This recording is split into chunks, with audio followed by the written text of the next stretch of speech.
হুজুর, আমি আপনার এক বোন, মাহফিলে এসেছি, 1,50,000 টাকা আমি মাহফিলে দিব, মেহেরবানি করে আমার জন্য একটি দোয়া করবেন। আপনাদের দাড়ি আমার দেখতে খুব ভালো লাগে, আল্লাহ যেন আমার মুখে দাড়ি উঠায়। আল্লাহুম্মা আমিন।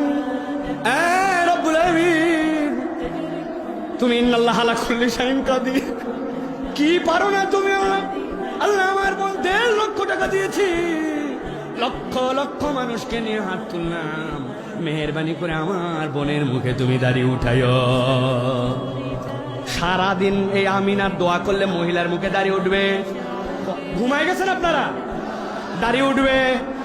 কোন মহিলা আপনার এরকম বেকুব আছে নাকি 1.5 লক্ষ টাকাতে দাড়ির দোয়া নিবে? তো মহিলার দাড়ি উঠে না, আর আপনি দাড়ি কাটে মহিলা স্বাধীনকে, কি সমস্যা?